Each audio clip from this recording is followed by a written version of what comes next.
No silêncio da mente, um eco profundo. Anderson Braga traz luz pro mundo. Conversas que curam, palavras que abraçam. Nas sombras da alma, novas cores se traçam.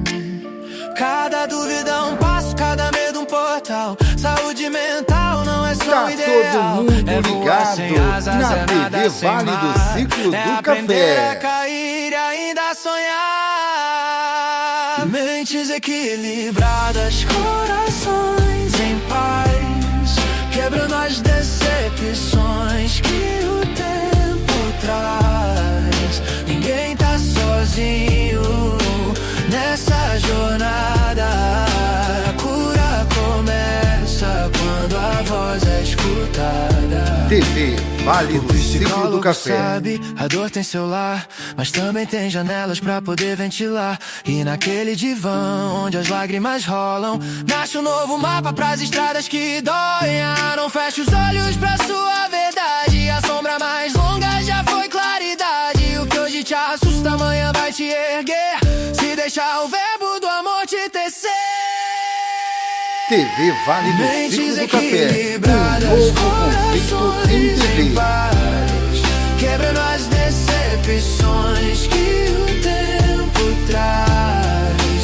Ninguém tá sozinho nessa jornada. A cura começa quando a voz é escutada. Mentes equilibradas, corações em paz. Nem sempre a tempestade é o fim demais. Cada grito calado, cada dor disfarçada, vira verso na música da vida encantada. Tá todo mundo ligado na TV Vale do Ciclo do Café.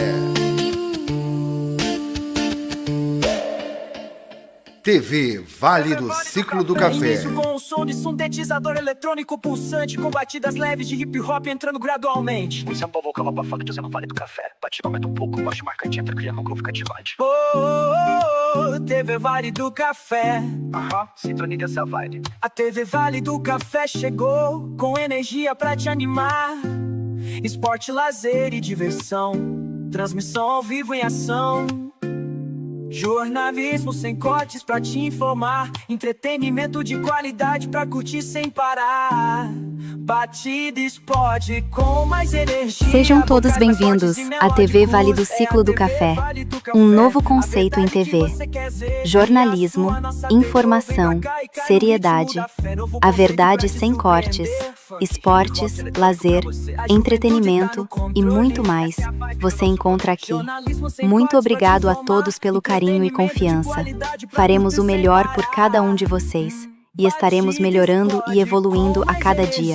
Vocais mais fortes e melódicos. É a TV Vale do Café. A TV Vale do Ciclo do Café. Um novo conceito em TV. Jornalismo sem cortes pra te informar. Entretenimento de qualidade pra curtir sem parar. Batida explode com mais energia. Vocais mais fortes e melódicos. É a TV Vale do Café. A verdade que você quer ver. Me a sua, nossa TV. Vem pra cá e cai no ritmo da fé. A batida fica mais minimalista ao baixo, sintetizador em destaque. O efeito discreto, que DJ pode aparecer, o vocal pode sussurrar. Vale do Café, a verdade que você quer ver. Minha, sua, nossa TV. Vem pra cá e cai no ritmo da fé. A batida fica mais minimalista, com baixo sintetizador em destaque. O efeito discreto, de DJ pode aparecer, o vocal pode sussurrar. TV Vale do Ciclo do Café. Um novo conceito em TV. TV do Vale é a conexão entre música, show e informação. A região ganha um novo som. TV do Vale é o que você quer. Muito bem, começando mais um podcast aqui pela sua TV Vale do Ciclo do Café. Sejam todos muito bem-vindos, é um prazer tê-los conosco. TV Vale do Ciclo do Café, a TV que mais cresce na região. E o responsável por isso é você. A todos vocês, o nosso muito obrigado. Nossa missão, aqui a gente vive a novidade, o presente, o futuro, a verdade, cultura e vida em alta qualidade. TV do Vale, a nossa identidade. TV Vale do Ciclo do Café, um novo conceito em TV. Esporte, lazer, jornalismo que é de verdade, ao vivo, sem perder a sintonia que faz você ver. Na região somos inspiração, unindo todos com dedicação, ligando os pontos da nossa ação. TV do Vale, nossa tradição. TV do Vale é o que você quer. Esporte, lazer, jornalismo que é de verdade, ao vivo, sem perder a sintonia que faz você ver.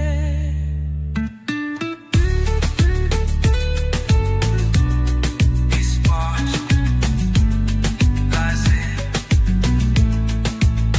de verdade, ao vivo, sem perder a sintonia que faz você ver. Sejam todos bem-vindos, uma boa noite a mais um episódio aqui no podcast Mentes Conectadas. E hoje eu tô com um convidado super especial, meu amigo Natanael Mariano, advogado, especialista em algumas áreas que são muito importantes para que você tenha as informações específicas que vão te ajudar a melhorar um pouco o seu entendimento sobre o contexto jurídico. E a gente está trazendo um tema muito importante hoje, que é a descriminalização da juventude negra no Brasil.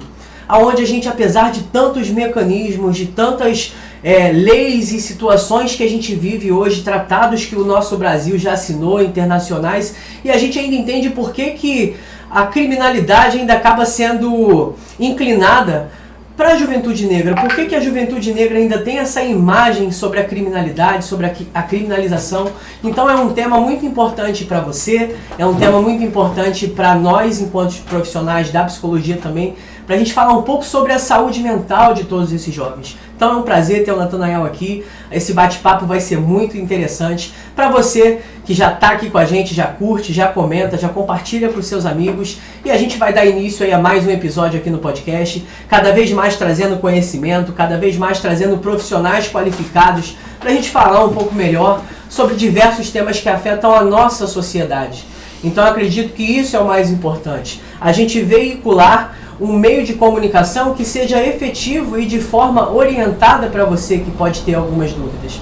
Então hoje a gente vai estar inclinado na parte do direito e na parte também da saúde mental. Então eu espero que vocês aproveitem o nosso episódio. Eu e Natan, a gente está aqui muito animado e muito feliz para estar conversando um pouco com vocês também, dar a nossa opinião. Vocês também podem deixar algum tipo de comentário, pode deixar alguma questão que vocês possam ter aí no YouTube, ou no Facebook, ou no Instagram, que a gente vai estar repassando também alguns comentários, e pode ser também que responda a vocês, e vai ser muito importante, tá? Natan, obrigado pela presença. Eu que agradeço. Seja muito bem-vindo a esse espaço.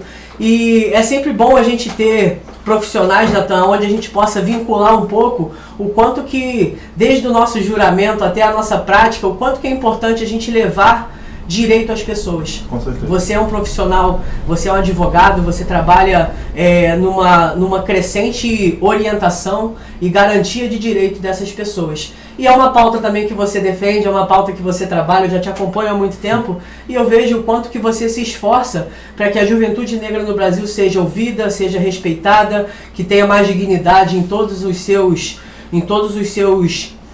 momentos de vida e de coletividade também. Então seja muito bem-vindo, se apresenta um pouquinho pra galera e vai ser muito importante a sua participação aqui, tá bom? Ótimo, meu querido. Bom, primeiramente, obviamente, eu quero agradecer ao meu colega e amigo já de muito tempo, né? Muito o Andinho, grande psicólogo, que tem uma vertente muito humanizado do que a gente entende de saúde pública no Brasil, do que a gente entende do direito ao acesso à saúde pública no Brasil. Bom, para quem não me conhece, eu me chamo Nathanael Mariano, mais conhecido como Natan. Eu sou advogado, sou especialista na área de direitos humanos e ciências criminais no aspecto do direito. Atualmente sou presidente da Comissão de Direitos Humanos da OAB Mendes e trabalho um pouquinho desde sempre as questões de direitos humanos, debate e acesso à justiça por meio dos direitos humanos no Brasil, sobretudo no eixo Brasil-América Latina, e tentando especialmente trazer esse debate para a mente, que é uma cidade muito difícil de comunicação, de debate, porque é uma cidade, né, construída pela classe trabalhadora e que precisa trabalhar cada vez mais, então não tem ainda o tempo necessário para se discutir direito humano e todas essas questões que atingem a nossa sociedade como um todo, né? Então, cara, estou muito feliz por estar aqui, muito agradecido mesmo, muito obrigado pelo espaço, pelo debate, todo o debate que eu faço, né? A gente sempre traz um pouquinho da vertente de que é necessário pessoas pretas, pessoas, sobretudo a juventude negra no Brasil, especialmente em cidades do interior, que há uma dificuldade em vários aspectos, em vários debates, está ocupando determinados espaços. Então, Angie, quero agradecer a você pelo convite, agradecer toda a equipe aqui que você tem por estar trazendo e fomentando o debate sobre saúde mental na cidade, muito importante, muito interessante. A gente precisa discutir, a gente precisa dialogar, trazer temas, como a gente já vinha conversando antes aqui, né? Temas um pouco polêmicos, mas que a gente precisa trazer o debate para a cidade de Mendes. E você está fazendo isso muito bem, está começando já há muito tempo, né? Você tem um lado muito humanizado, como deve ser, enquanto profissional da saúde, e muito obrigado mesmo, agradeço de coração, e, obviamente, muito importante, um jovem negro advogado está ocupando esse espaço aqui, então muito obrigado pela abertura de sempre, pelo debate, e vamos começar aí, que a gente tem muita fala para fazer, muita questão aí para se discutir, né? Exatamente, Natan, e assim, é sempre bom a gente ter dentro do nosso contexto, quando vamos falar sobre algo, algum tema, alguma orientação que possa chegar na casa das pessoas, é o quanto que a representatividade é uma coisa que ninguém pode tirar da gente, né? Quando você fala assim, um jovem negro que estudou, que conseguiu vencer toda essa barreira que a gente sabe que acontece, a gente sabe que existe ainda uma herança ainda do racismo estrutural, onde a gente entende o quanto que é mais difícil. A gente tem textos, a gente tem músicas, a gente tem diversos meios aí de informações que levam um pouco essa estrutura pra gente. E eu gosto muito de ter representatividades aqui. Quando eu quero falar sobre um assunto que seja envolvido para atividade física, eu quero que tenha um educador físico aqui para complementar, porque a gente vê muitas pessoas falando diversos assuntos. Mas o assunto ele fica um pouco melhor quando a gente tem alguém que vive isso. Que vivencia na prática, que sabe que tem algo a mais para trazer. Porque senão a gente sempre às vezes bate na mesma tecla de uma pessoa só falando sobre várias coisas. E as pessoas podem sim ter esse conhecimento. Com certeza. Só que o conhecimento ele se torna algo prático quando a gente tem alguém que está atuando também. Então eu poderia também muito falar sobre um tema desse. Só que eu vejo que é muito mais grandioso a gente ter alguém que vive esse contexto, que vivenciou tanto do lado quanto um jovem negro estudante de advocacia e que foi atrás, que agora está ajudando outras pessoas, outros jovens negros que também querem entrar nesse meio profissional. Então, cara, é o que eu falo, o que eu acredito, tá, Natan? Enquanto profissional, enquanto pessoa, que a base mais importante para quebrar qualquer barreira de preconceito é a educação e a representatividade de cada um. Porque tem muitas pessoas que têm o conhecimento, têm a inteligência, mas têm uma dificuldade de se sentir representada e também representar algo para alguém. Então, assim, quando eu falo muito sobre essa herança do racismo estrutural, a gente também fala sobre essa seletividade penal. O quanto que existe ainda uma forma de julgamento para um jovem negro periférico e para um jovem branco de classe média alta, que é julgado como, por exemplo, eu vou até trazer já para a gente iniciar. Vamos começar já entrando. Quando um jovem branco comete um crime, um estudante de tal lugar, estudante de medicina, morador de alguma coisa, foi pego com tentativa de furto ou alguma coisa, e as medidas vão ser direcionadas e tal. E quando é um jovem negro periférico, já levam ele como morador se fosse... do complexo do Alemão. Como se fosse algo diferente, mas o crime é o mesmo. O crime é o mesmo, com certeza. E a sentença do julgamento, ela começa na rede social. Sim. Hoje a gente tem a rede social, a gente tem um mecanismo onde transfere muito para as pessoas essa ideia. E eu gostaria de você falar um pouquinho sobre essas estruturas. O quanto que essa seletividade penal e o quanto essa herança do racismo faz com que as pessoas tenham realmente essa ideia, e o quanto que as pessoas em si também compram esse tipo de conteúdo. Por que há essa diferença? Com certeza. Cara, assim, bom, primeiramente a gente tem que entender um pouquinho do contexto histórico e social que o Brasil vive. Né? O Brasil ainda é um sistema adepto ao colonial.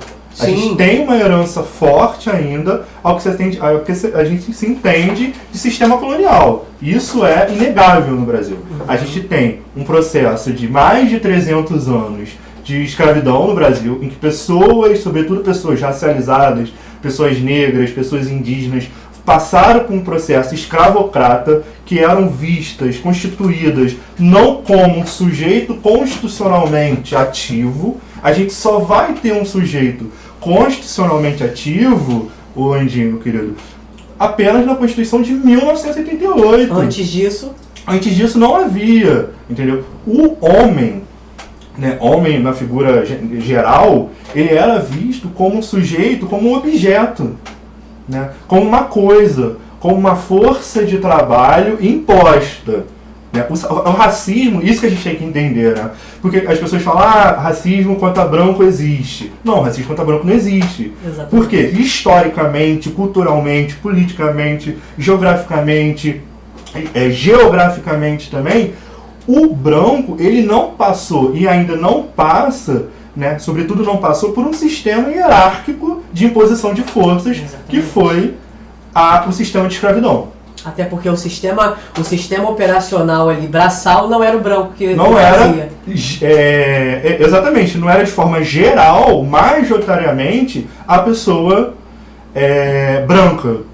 Inclusive, não vou fazer esse recorte aqui, mas inclusive entre as pessoas pretas também havia um sistema de hierarquia enquanto escravo. Existia escravo doméstico, que trabalhava dentro de casa, existia o escravo que trabalhava fora de casa. Então existia um sistema de hierarquia entre os próprios pessoas negras, o que não anula o fato de pessoas negras historicamente terem vivido e ainda vivem um processo de marginalização muito grande, muito intenso, causado, sobretudo, principalmente por conta de todo esse contexto colonial que a gente vive. Então, nesse contexto histórico, a gente tem mais de 300 anos de escravidão. A gente tem, né, enquanto militantes do movimento negro e várias outras pessoas acompanham essa vertente, essa teoria de uma falsa abolição da escravatura em 13 de maio de 1888, né, que a princesa Isabel trouxe liberdade às pessoas escravas, né? Não, na verdade ela não trouxe liberdade alguma, ela foi imposta a assinar a Lei Áurea. Mas se a gente pega todo o contexto de Lei Áurea, Lei do Sexagenário, Lei do Ventre Livre, por exemplo, são leis que na verdade impuseram à população negra a simplesmente, cara, olha, eu te dou essa liberdade, mas para onde você vai? Você tem que continuar comigo aqui. Exatamente. Mas você é livre. Exatamente. Né? Mas para onde ele ia? Já que não houve... Se não tinha acessos, né? Exatamente. E isso é muito curioso, né? Porque a gente fala, por exemplo, em 1888 teve a abolição da escravatura, né? E a população negra, sobretudo negra, escravizada, as pessoas escravizadas, elas não tiveram um processo de reintegração na sociedade, de redução de uma política pública, e isso é muito curioso a gente falar também, a gente tem que falar de política pública, a gente não tem que falar política reparatória. Política reparatória é qualquer coisa, a gente fala de política pública de reparação. A pessoa escravizada, ela não teve, no contexto brasileiro e no contexto América Latina como um todo, que a gente tem que discutir a América Latina como um todo também, mas a gente vai fazer um recorte de Brasil aqui, esse Brasil imenso, lindo que a gente tem. Ela não foi reintegrada enquanto cidadão sujeito de direito na sociedade pós-abolição da escravatura. Sim. Né? Cito leis aqui, assim, banais, por exemplo, a lei da vadiagem, né? Aquele que não trabalhava poderia ser preso, né? Poderia ser recluso pelo Estado. Te pergunto, quem não trabalhava à época? Obviamente, um trabalho formal não existia para a população que foi escravizada. Então, mesmo após a abolição da escravatura... Obrigado, amigo. Mesmo após a abolição da escravatura, não houve um processo de reintegração na sociedade. A gente teve, no Brasil, 7 constituições federais. 7 constituições. Todas as constituições federais elas passaram por um processo de golpe. Seja um processo de golpe monárquico, republicano, militar, né, todas. A única constituição que houve a primeira palavra racismo dentro da Constituição foi a de 1988, que é uma Constituição muito nova, neném ainda, recente, criança, está se formando adolescente ainda, em que foi a primeira vez que apareceu numa emenda, e foi emenda constitucional, a palavra racismo, criminalizando a prática racista, a intolerância racial, né, igualando homens e mulheres, negros e brancos, pessoas de diferentes vertentes sociais, políticas, religiosas, étnicas e geográficas. Então a gente tem um processo de 500 anos de história brasileira, né, e aí eu vou falar como...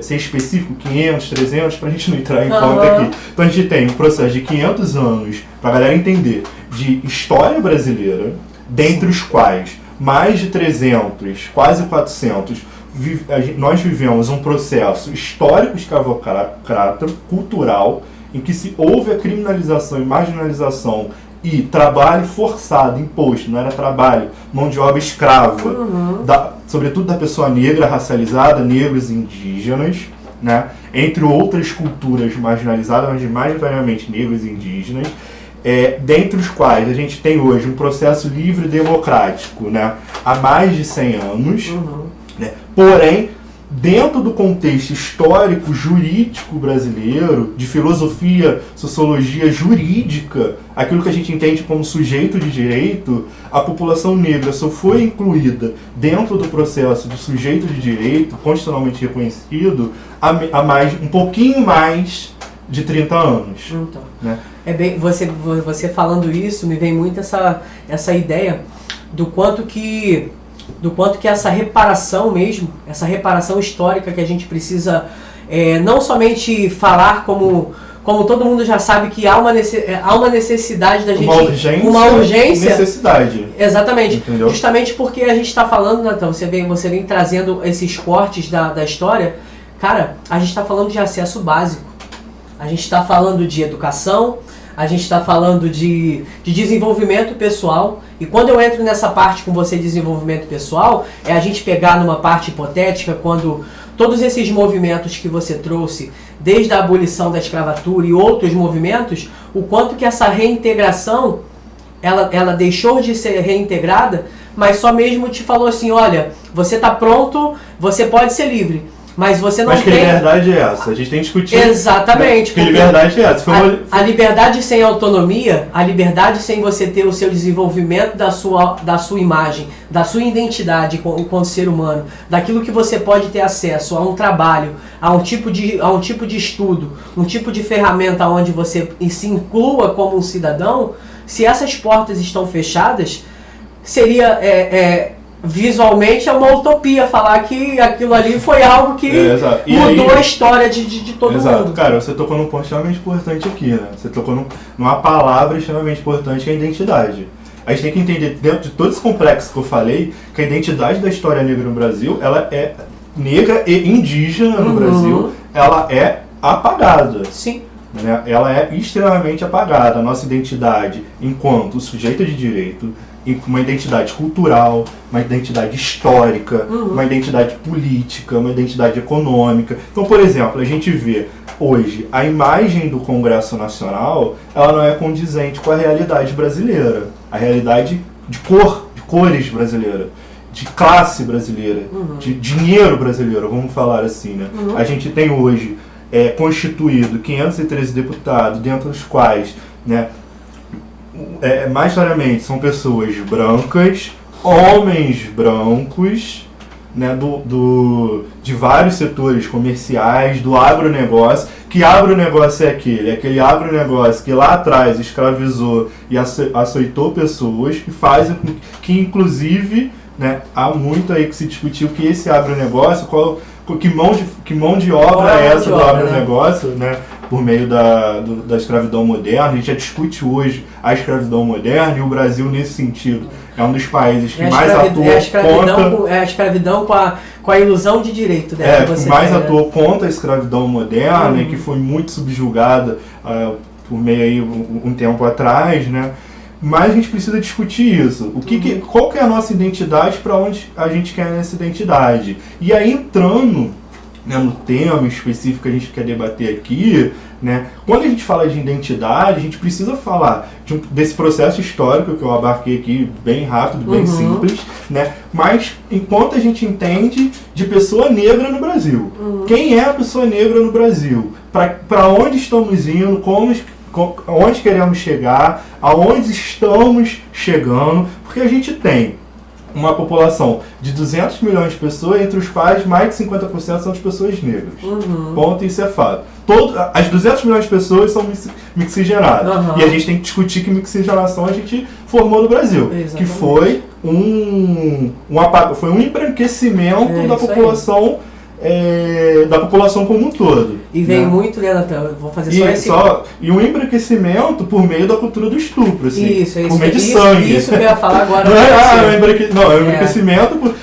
Até uma diferença, né? Quando muitas pessoas mas o racismo nos Estados Unidos é diferente do racismo, é igual, sei lá, é diferente do racismo no Brasil. Cara, há uma diferença nesse sentido. Os Estados Unidos, por exemplo, ele teve de fato constituído, expresso legalmente a segregação. Você é negro e você é branco. Você bebe nesse copo e você bebe nesse copo. Se você é negro, você beber no copo de branco, você vai morto. É basicamente isso. No Brasil, a gente não teve expressamente isso. E você falando sobre os Estados Unidos, a gente tem diversos mecanismos de informação que a gente visualiza, que muita gente vê, ri e brinca, mas que quando pega o contexto histórico, é a própria questão do Todo Mundo Odeia o Chris, né? É uma sátira, é uma brincadeira que eles fazem de tipo assim, o branco vive no mundo do branco, o preto vive no mundo do preto. Lá tem muito essa identidade. Tem coisas de preto e tem coisas de branco. Tem coisas de latinos, então lá é diferente discutir o contexto lá daqui. E você acha que para meio de discussões hoje, né, sociais e coletivas, você acha muito que as pessoas hoje, por não quererem aprofundar no caso do Brasil, acaba pegando alguns pontos de referências lá de fora para tentar meio que generalizar aqui, tentar implementar aqui? Que eu vejo muita gente hoje falando sobre racismo, mas a pessoa quando fala sobre o racismo parece que ela tá vendo um filme, achou legal e vai falar aqui no Brasil para ver se vai funcionar. Não, assim, cara, o que a gente tem que entender é o seguinte, tem muita gente boa discutindo e debatendo no Brasil.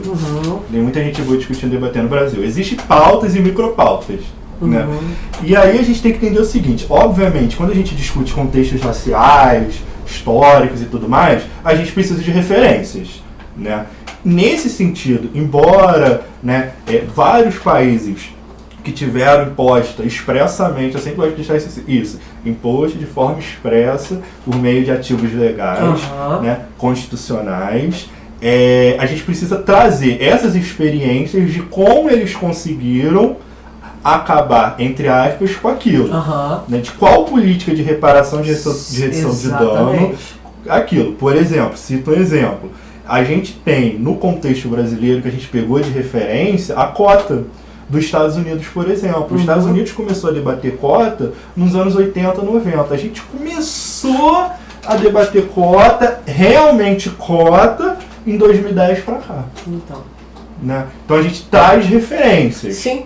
Extremamente importante. Que é um mecanismo até também para a gente ter situações para tentar colocar numa prática. Exato. Então, exato. assim, e isso é muito importante a gente colocar, porque nem tudo as pessoas vão ter referências somente daqui. Eu acredito que a raiz é essa, né? Primeiro, para me entender o contexto de reparação histórica no Brasil, em questão do racismo, a gente tem que entender como que isso aconteceu aqui. Aqui, exatamente. E isso é curioso, né? Porque ali por meio dos anos 80, tem um pesquisador que, obviamente, eu não sigo a vertente dele, não sei se você já ouviu falar, que é o Gilberto Freire, né? E ele traz um conceito que hoje academicamente é muito ruim, teoricamente, na prática mesmo, que é o conceito da democracia racial. Né? Enquanto militante do movimento negro, a gente assim, apoia esse conceito, porque ele traz que pessoas de formas gerais, brancas e racializadas, elas convivem harmonicamente entre si. Não, isso não existe. A gente não convive harmonicamente entre si, porque a gente tem que fazer os vários recortes.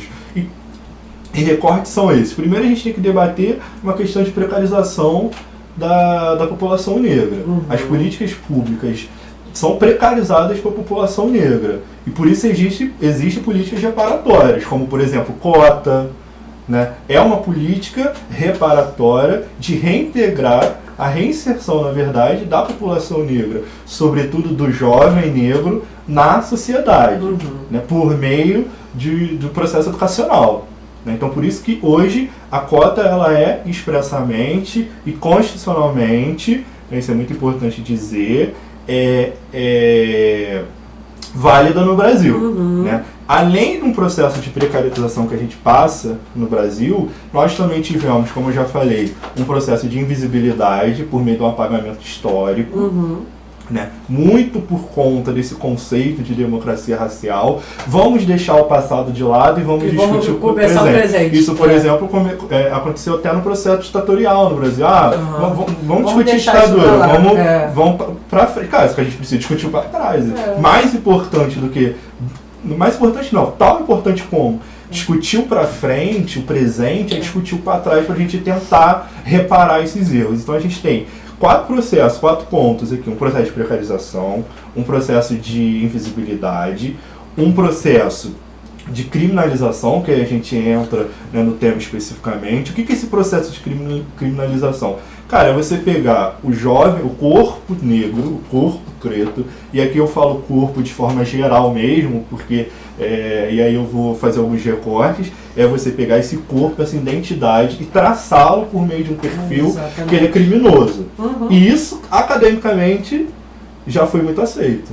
Né, por meio da teoria do Lombroso, aí eu não vou entrar academicamente aqui, mas foi muito aceito, e ainda é aceito. Né? É você pegar aquele... A pergunta é, por que as pessoas cometem crime? Aí você estuda assim, você estuda tudo, mas você desconsidera o fator social, o fator político e o fator econômico daquela pessoa. Exatamente. Né?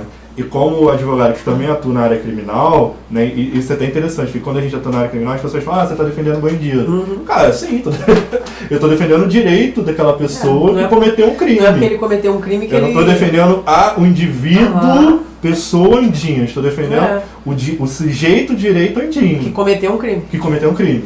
Porque quando a gente não depende, quando o Estado ele fala, cara, você não precisa defender essa pessoa, o Estado está assumindo para ele que ele é um Estado que persegue. Então a gente tem essa figura da criminalização da pessoa negra. E aí, fazendo os recortes, né, quem hoje é criminalizado no Brasil? Primeiro a gente tem que parar com essa falsa ideia de que o Brasil prende pouco. O Brasil não prende pouco. O Brasil tem quase 1 milhão de pessoas presas, né? Seja domiciliar, seja recluso, enfim, pessoas presas. Dentre os quais, isso é um dado muito grave no Brasil, que a gente precisa debater com urgência. Na verdade, a gente já debate, mas falar de criminalidade no Brasil é muito difícil. Sobretudo nos assuntos de hoje, que parece que você está defendendo o bandido. Não, a gente não está defendendo Parece o bandido. Que você não tem mais. Parece que as pessoas não querem mais ouvir você falar de algo que acontece todos os dias. Então, mas é exatamente isso. As pessoas não querem ouvir de algo que acontece todos os dias, porque aquilo atinge a pessoa e a pessoa não quer ser atingida. Entendeu? Então a gente tem hoje um processo de quase 1 milhão de pessoas presas, né?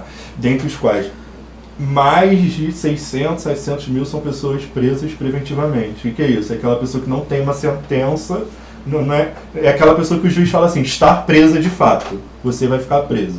Então isso é muito grave, porque a gente tem várias pessoas presas preventivamente, que são pessoas que estão há 10, 15, 20, 5 anos sem uma sentença definitiva. Então isso é muito grave, né? E aí, fazendo todo esse reporte, né, desses quase 1 milhão de pessoas presas, quase 50% dessa população carcerária, né, e eu arrisco dizer até um pouco mais, porque os dados estão um pouco desatualizados, porque também a gente discutir criminalização é difícil, até muito por conta do acesso a dados, porque deixa aquela pessoa lá porque aquela pessoa não merece política pública, já que ela cometeu um crime. Né? Dentre esses quais, mais, enfim, 40%, 50% são de pessoas negras, e dentro desses 50%, mais de 30% são especialmente de jovens negros periféricos. Que, cara, e é isso também, as pessoas têm a ideia de que, estuprou, etc. Cara, não é muito assim, entendeu? Cometeu dentro de todo esse quadro aqui, majoritariamente são pessoas que cometeram crimes patrimoniais, assim, né? Como, por exemplo, o furto, entendeu? Então a gente precisa discutir que criminalidade é essa, que criminalização é essa que a gente está vendo e está acontecendo no Brasil, né? Quem é o sujeito dessa criminalidade, dessa política de criminalização? Isso é um debate que é urgente na sociedade. O Brasil já foi condenado várias vezes em instâncias de direitos humanos, né? Nesse sentido de ter uma população carcerária muito grande e sem direito algum. Quando a gente fala que é sem direito algum, é realmente sem direito algum. E você falando disso, Nathan, só para me completar a sua visão prática e especializada no que você está falando, eu vou trazer essa complementação do quanto a psicologia também ela atribui essa situação para a gente implementar esses dados para as pessoas. Hoje a ansiedade, depressão, estresse pós-traumático e o medo, eles são efeitos diretos da criminalização. Então todo mundo que passa por essa situação, ela está dentro de algum desses contextos. Aí a gente pega essa parte assim, uma pessoa de periferia, de vulnerabilidade, uma pessoa negra que tem que trabalhar, que tem que cuidar da sua família, que tem que, enfim, ir para o trabalho o dia inteiro, depois vai para a escola, depois volta e trabalha de novo. Então a gente tem essa estrutura. Dentro dessa estrutura, a saúde mental desses jovens, eles vão ser atravessadas a partir de 2 pontos. Os internos, de como eles estão se vendo dentro desse contexto. Sim. Por que eu tenho que fazer 10 vezes mais do que as outras pessoas? Por que quando eu estou fazendo, tem mais pessoas me olhando de uma forma que as outras pessoas não são olhadas? Então, toda essa formação de identidade, toda essa formação psicológica, ela é atravessada a partir desse medo de ser associado à criminalização, à criminalidade. Então é muito importante a gente falar sobre isso. A pessoa que comete, quando você falou de furto e de criminalidade, eu, enquanto profissional da psicologia, eu consigo ver crimes que as pessoas fazem por desvio de caráter, no sentido de formação pessoal, e a questão da necessidade. Hoje eu vejo que tem pessoas que roubam comida, pô. Exatamente. Assim. Essa pessoa, ela vai ser julgada com a mesma pessoa que rouba porque realmente ela viu o roubo ou o furto como uma possibilidade mais fácil dela conseguir aquilo que ela quer, ou uma forma dela chegar aonde ela entende que aquele movimento pertence a ela. Assim, é um assunto complicado, né? Eu entendo que é complicado, mas que a gente precisa debater. Sim. Né? E aí, né, como você falou da questão da saúde mental e tudo mais, quando a gente fala desse processo histórico, né, É isso, é um processo político. A gente tem que entender isso. É um processo político de violência a corpos negros. É o Estado que quer matar, o Estado quer encarcerar, o Estado quer punir. É isso, ponto. Existe leis pra isso. É aquela frase, né, Natan? O Estado, quando não acolhe, ele adoece. Exato. E adoece aos poucos. E o Estado tem sistemas punitivos para isso, entendeu? O cárcere, a própria polícia, que a gente tem que discutir um pouco de como é o formato dessa polícia, sobretudo a polícia militar, né? É um termo que ele é necessário, ele é urgente, ele incomoda, mas o perfil da polícia militar é um perfil de homens negros, periféricos, né? E que coloca em prática a realidade que eles viveram de violência. Quando o oprimido se torna o opressor. Então, assim, são vários fatores que a gente precisa discutir, como, por exemplo, a própria saúde mental da polícia, e aqui a polícia militar, a polícia civil, a polícia federal e tudo. Mas que a gente precisa entender isso, é um processo político que a gente vive no Brasil de violência a corpos, sobretudo corpos negros, né? Corpos racializados de maneira geral. Negros, pessoas indígenas, pessoas amarelas, enfim, é isso que a gente precisa entender. E o papo, né, o debate de saúde mental, ele atravessa especificamente de forma, como a gente já estava até conversando aqui, né, Andinho? Existe a saúde mental de forma geral sim. E a gente precisa especificar que saúde mental são essas. Para quem é a saúde mental? Existe a saúde mental da população, existe a saúde mental do povo brasileiro, dos 200 milhões de pessoas. Ponto. E existe a saúde mental da população branca, da população negra, da população indígena, que inclusive tem uma saúde especializada dentro do Sistema Único de Saúde.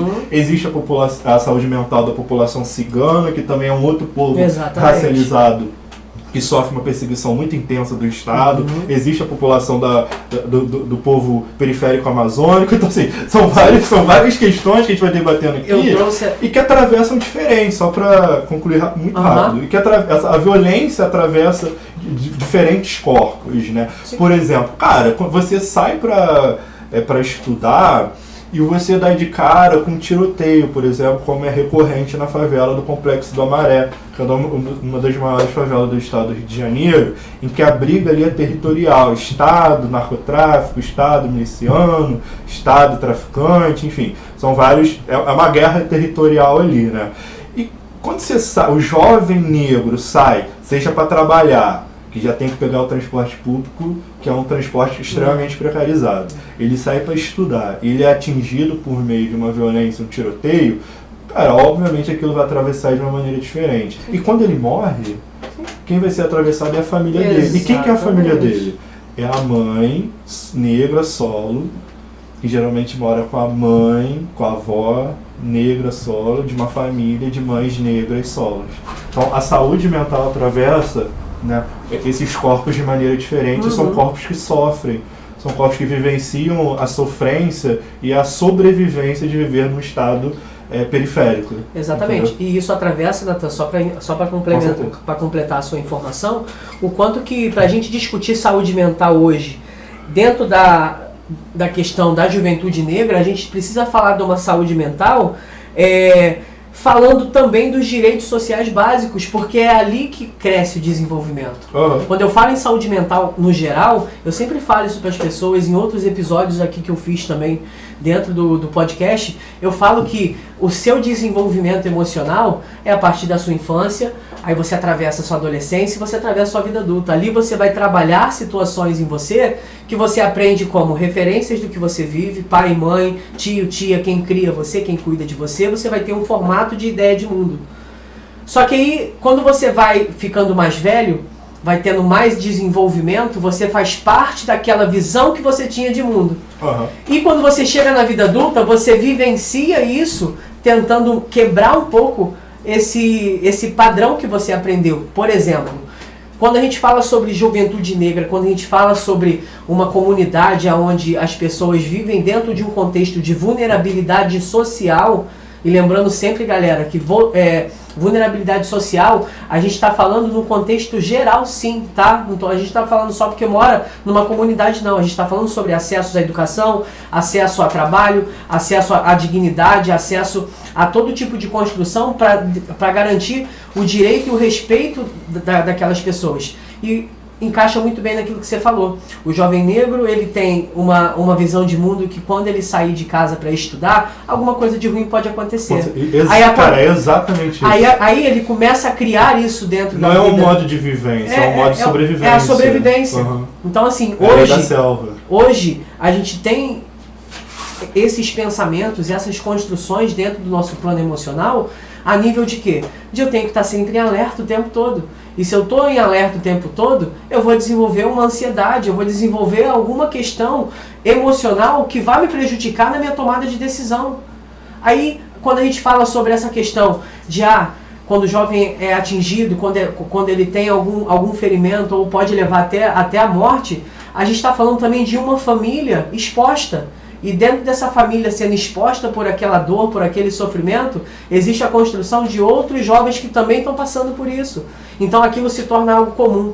E tudo que é comum, Natan, a gente repete. Exatamente. Tudo que a gente faz repetidamente se torna algo excelente. Então a gente tem hoje um jovem negro excelente em ter medo de polícia. Nossa, exato. Então o problema não é a polícia, o problema não é somente a parte mais fácil da gente conversar, mas sim a construção de identidade de cada movimento desse. A polícia militar no Rio hoje é uma polícia que ela fala que está se defendendo de ataques. Só que antes dessa construção, eu vejo que eles ensinam as pessoas, desde pequeno, a atacar. Exato. Pelo medo de ter alguma coisa de diferente. Então, por isso assim que eu trouxe você aqui, justamente para a gente falar sobre isso num contexto geral, porque se eu crio você dentro de um lugar onde você pode ser atacado, pode ser morto, e você tem que sobreviver, a agressividade se torna o meio de você chegar à sua sobrevivência. Exatamente. Então, por isso que as pessoas falam que as pessoas negras são muito agressivas, né, barraqueiras. O estereótipo. O estereótipo que entra, mas quando você tem que sobreviver todos os dias, a agressividade se torna só um caminho para você não morrer. É uma autoproteção. É uma autoproteção, é uma preservação. Então, assim, o que diferencia isso é igual eu falo, no mundo animal a gente fala muito sobre isso. Por que o leão tem que atacar o búfalo, e o búfalo tem que correr do leão, tem que beber água, tem que comer capim? É a lei da selva, é a lei da vida, é o que completa toda a situação. Só que as pessoas acham que isso na nossa vida enquanto ser humano tem que fazer igual. A gente não tem que ter mais, Natan. Em pleno 2025, a gente não tem que ter medo de sair de casa porque alguém vai fazer alguma coisa de ruim pra gente só porque a gente é negro, cara. Exato. É curioso, né, você pensar, por exemplo, a gente estava, antes de entrar no ar, né, a gente estava debatendo aqui umas situações, né, que Mendes está começando a vivenciar isso agora, etc. Aí eu ia entrar no debate, só que aí a gente teve que entrar no ar aqui. Na verdade, cara, Mendes não está começando a vivenciar o debate agora. Né, o processo racial de criminalização da juventude mendense negra agora. Na verdade, a gente tem que entender o seguinte: o nosso perfil geográfico dessa região aqui, Mendes, do Vale do Café como um todo, né, até o nome, né, do TV Vale do Café, ele é um processo colonial. Sim. Né? Ele é um processo escravocrata. Então a gente teve muitas vivências, né, de um processo de morte nessas terras que a gente vive hoje, não é? Concorda? Então, por exemplo, Mendes, por exemplo, era uma cidade de fábricas e tudo mais, né? Passando por um período depois, de classe trabalhadora negra, entendeu? Que era exposta a uma precarização, que foi exposta a uma precarização, a vários tipos de violência, entendeu? Então, quando a gente debate saúde mental no campo da negritude, né, e aí que como um todo, a gente precisa falar um pouquinho dessas especificações, né, e de todo esse processo por meio de uma política pública de saúde humanizada. E é para isso que existe o SUS. Exatamente. É para isso que hoje existe o CAPS, que é o Centro de Assistência Psicossocial. Isso aí. Né, que mais claramente, quem usa o SUS no Brasil? O SUS tem que acabar, o SUS tem que ser, né, privatizado, etc. Mas quem usa o SUS no Brasil? Cara, quem usa o SUS no Brasil, é todo mundo, pronto, acabou. Exatamente. Mas quem usa de fato o SUS no Brasil é a população negra. entendeu? Que é majoritariamente Porque se a gente tem já os dados que a maior parte da população hoje no Brasil é negra, então a gente também tem que entender assim, que o acesso lá vai ser muito é a população negra. E dentro do contexto de saúde pública, humanizada, etc., existem referências como CAPS, CRAS, né, que trabalham um pouco, tentam trazer um pouco do debate antimanicomial, do debate, né, de uma psicologia de fato, uma medicina de fato avançada para todos, não focada necessariamente em grandes remunerações. Claro que você quer trabalhar e ser remunerado, mas não é só isso. Você precisa de uma humanização dentro de quando você trabalha. Não tem como você trabalhar no CAPS, que é um sistema psicossocial, que você vai trabalhar com gente louca, né? E aqui é louco mesmo, você vai trabalhar com gente louca, dentro de uma perspectiva antimanicomial, que inclusive é isso também, né? A gente tem um processo de manicômio no Brasil que hoje não existe mais. Exatamente. Né? Mas será que não existe mesmo? Porque a gente tem casas que não é mais manicômio, mas são residências, né? E quando você fala sobre essa questão da estruturação do CAPS, quando a gente fala sobre tratar esses pacientes e entregar esses pacientes com uma reintegração para a sociedade, que hoje o CAPS ele vai trabalhar de uma forma muito de acolhimento e desenvolvimento dessa pessoa para a sua reintegração social. Essa é a diferença hoje dessa luta antimanicomial. O CAPS não é lugar para você internar ninguém, é onde o paciente vai fazer as suas atividades ocupacionais, vai fazer os seus medicamentos, vai fazer a administração de todos os parâmetros que são necessários, e depois eles retornam para sua casa para continuar vivendo dentro do seu contexto social que ele tem por direito de viver. Por isso que eu falo assim, hoje a gente coloca muito essa questão assim, o CAPS, por exemplo, que vai trabalhar diretamente com pessoas onde a saúde mental ela é mais vulnerável. Quando eu falo a diferença de CAPS, eu estou falando porque hoje a gente também tem no nosso município o ambulatório de saúde mental, por exemplo, aonde a gente vai atender demandas com uma gravidade menor, aonde a gente tem uma gravidade que não é uma gravidade de um espaço como, por exemplo, hoje a gente tem, né, o CAPS, a gente tem o ambulatório e a gente tem o centro terapêutico, onde a gente tem pessoas que realmente ficam mais tempo lá. As famílias mandam eles para a residência terapêutica, onde eles vivenciam aquela sociedade deles ali, com atividades, com compromissos. Então, assim, quando a gente fala sobre reintegração do ser humano, a gente tem que entender qual fase essas reintegrações vão aparecer. Só que, quando a gente fala de população negra, a gente está falando das três, porque tem pacientes negros que vão precisar do CAPS, tem pacientes negros que estão precisando do ambulatório, e tem pacientes negros que vão precisar de uma residência terapêutica, onde vai ter que fazer um trabalho mais árduo, um trabalho com mais acompanhamento. Então a gente fala sobre o quanto que o SUS hoje, por mais que ele é questionado pelas pessoas, eu acredito que o questionamento das pessoas é uma fantasia ideal do que elas acreditam que seria melhor, porque todo mundo tem um papel melhor para o Brasil. Se você pudesse mudar o Brasil hoje, você teria um monte de ideias. Porque eu acredito que uma das questões que muitas pessoas batem no SUS de uma certa forma, e quando fala sobre qualidade de serviço, eu acredito muito que isso é uma qualidade que talvez eu acharia melhor. Porém, eu sou classe trabalhadora, mas eu não me vejo como classe trabalhadora, e eu tenho que ser e odiar, porque a classe B e A, né, hoje... É uma perspectiva de luta de classe. É a perspectiva, né? Porque aí a gente entra também, Natan, o quanto que a gente precisa ter essa consciência de classe. Você tem que saber aonde você tá, cara. Porque senão as pessoas acham... Tem que saber onde você tá, tem que saber onde você pisa, quem vai pisar em você. Exatamente, porque eu vejo muito isso acontecendo na nossa cidade e nas regiões contrárias. As pessoas que elas não querem se ver como classe trabalhadora, porque ela tem amigos que são da classe de empregadores, né, que emprega as pessoas. Então assim, tá tudo bem você querer lutar na sua vida, você querer ser um empresário, você estudar, você se tornar um advogado, se tornar um psicólogo, se tornar um médico, mas você tem que saber a classe que você vai também entregar aquilo que você tem. É igual eu falo, a psicologia não vai te deixar rico. O que te deixa rico é a transformação que você tem com as pessoas que te colocam à prova para você exercer a sua profissão. Só que existe psicologia. Se eu quisesse ficar rico com psicologia, eu não ia poder estender a mão para tantas pessoas que hoje eu estendo. Porque a questão não é essa de remuneração, igual você falou. Às vezes as pessoas querem muita remuneração e esquece da obra-prima que é a pessoa. A gente trabalha com pessoas, a gente não tem como trabalhar com um produto, com uma garrafinha de Coca-Cola que a gente vai vender, que a gente vai pegar lucro. As pessoas precisam olhar para as pessoas como pessoas.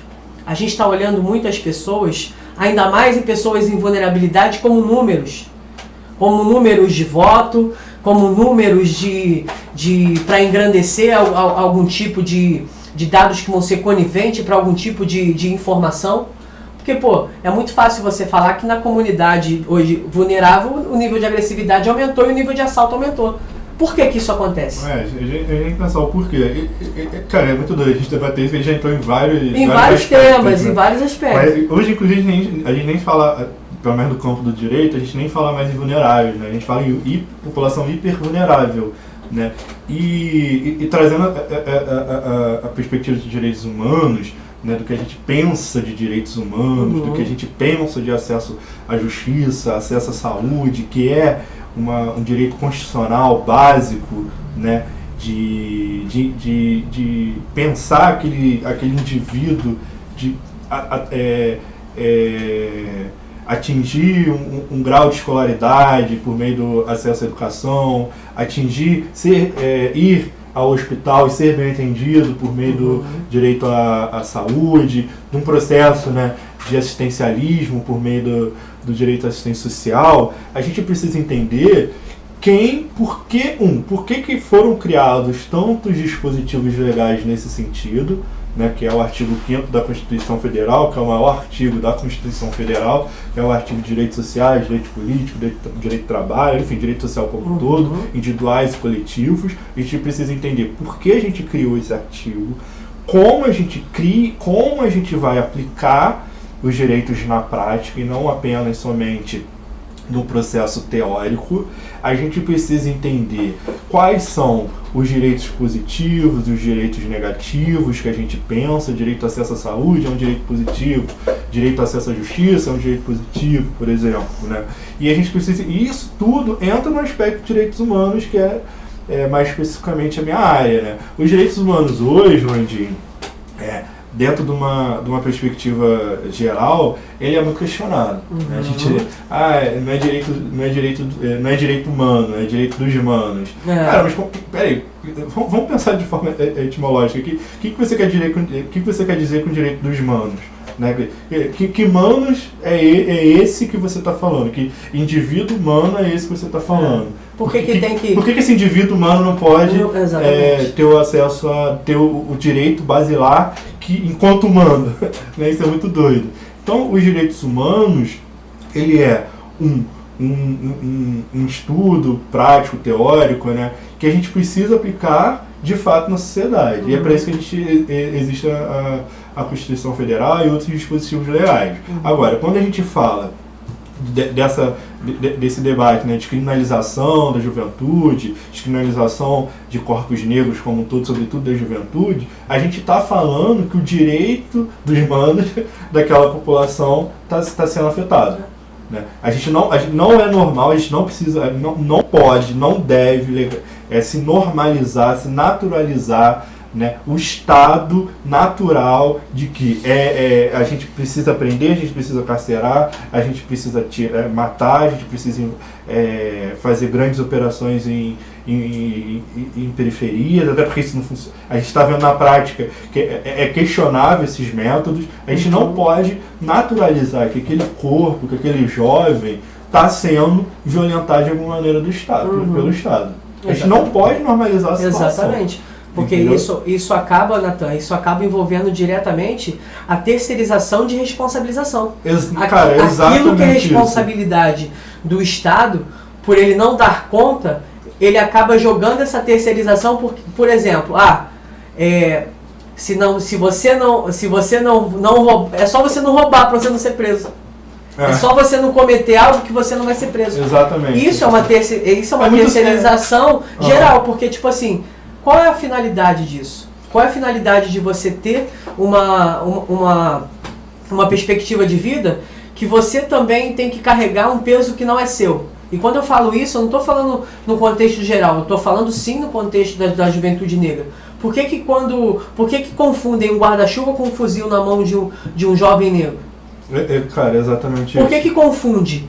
Por que quando um jovem negro está andando na rua de madrugada, ele está pensando em alguma coisa errada? Por que esse cara não pode estar voltando do trabalho dele? Por que ele não pode estar voltando da faculdade? Ou alguma situação? Então, é esse debate que eu gosto de chegar para as pessoas, para entender também que não é ruim. Não existe só coisas ruins, Nathan. Você é uma obra concreta disso. Você mostra para as pessoas que conhecem você, que gostam de você, acreditam e sabem a sua trajetória, que você é mais um que deu certo e você quer que mais uns dão certo também, porque a gente está vendo que são muitos dando errado e carregando uma responsabilidade que não são deles. Exatamente.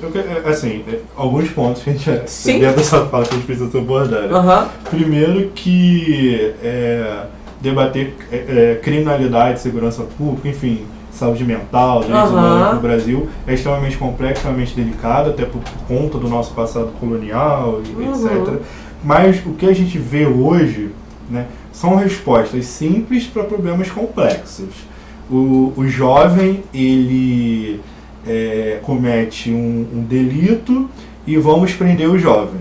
O jovem de 13 anos comete delitos, vamos aprovar a redução da maioridade penal. Pronto, é um problema complexo do porquê que ele já está furtando, para uma solução muito simples, que é a redução da maioridade penal, né? E quando a gente vê todo esse contexto, e aí, né, entrando um pouco, você falou, então você deu certo, etc e tal, primeiro que tem muita gente por trás disso, né?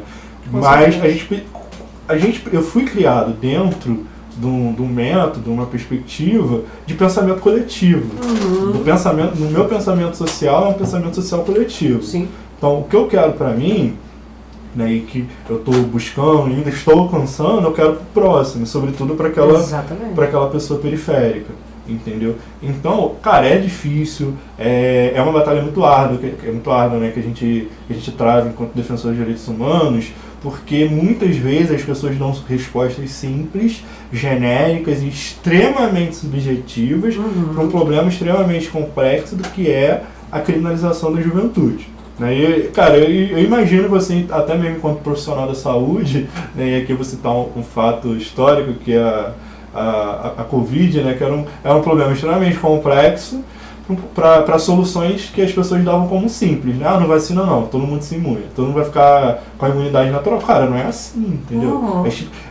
Inclusive, debatendo um pouco sobre essa questão, por exemplo, a gente pega a primeira pessoa que morreu no Brasil de Covid, não sei se você sabe, foi uma pessoa moradora da nossa região, né, da região do Vale, que é uma pessoa de Miguel, empregada doméstica, mulher negra, mãe solo, que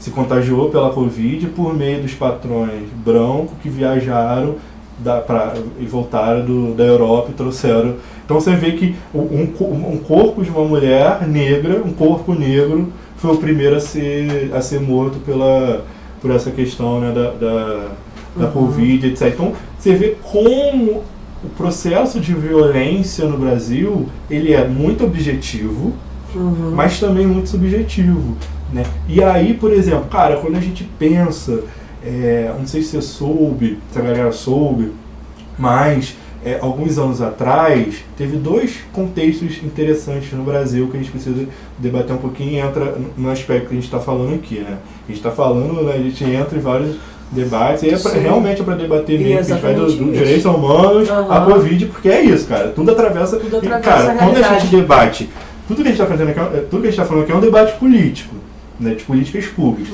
E quando a gente faz um debate político, social e econômico, no Brasil especialmente, a gente não tem como fazer isso sem falar os recortes necessários de raça, gênero e classe, e geográfico. A gente não tem como debater SUS sem falar da população negra, não tem como debater educação sem falar da população negra.